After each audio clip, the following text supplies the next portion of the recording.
have an imposter on my yard. Something that I found the other day. Had no idea that it was here at all. And it's a species that I've spent a lot of time searching through carrier bag after carrier bag of leaf litter for.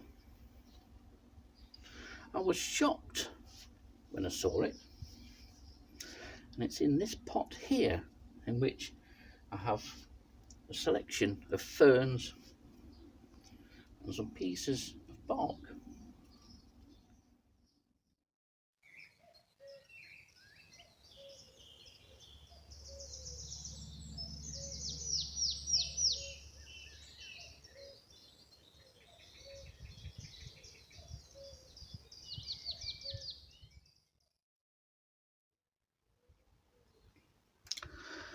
Well, I'm sat down on the yard as you do. It's a good job I've got a good washing powder for my jeans, because they do tend to go through it quite a lot.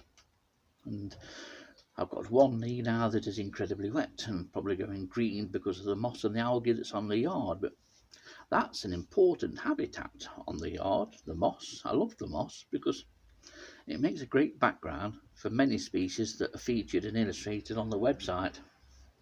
But another bit of material that I use for a background when I'm photographing invertebrates is the different pieces of bark that's in this pot of ferns.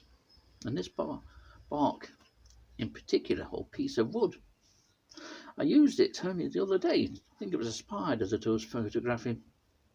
Spider was on here, and as spiders do, they tend to go round to find the underside and darker side of something. It was then when I was looking for the spider, in fact it had settled down, so I was starting to photograph it, that I realised there was something on this. With my eyes not being so good now at close things, I need glasses wherever they are.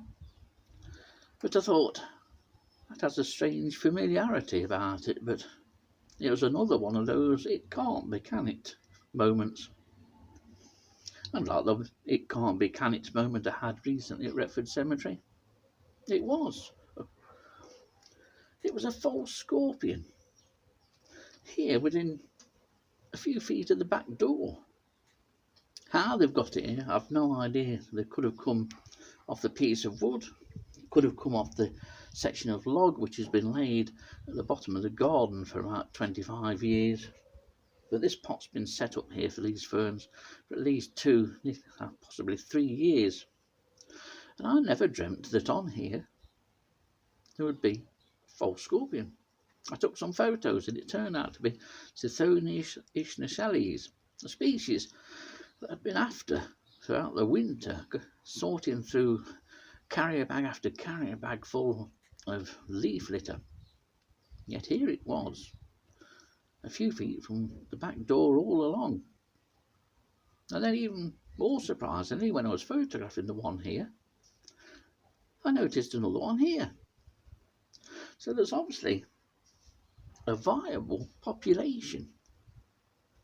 And now I've found my glasses, I can see that this one's tucked itself in.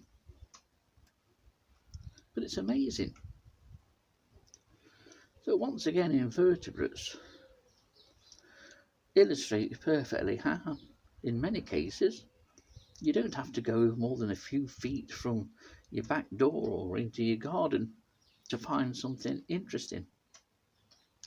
I never thought I'd have a Tithonus species of false scorpion on my garden list. A couple of others, potentially yes. And one day I'll have to sort through the leaf litter that accumulates in parts of the garden. But until then, if I want to see a false scorpion, I've only got to step outside the back door. Brilliant, isn't it?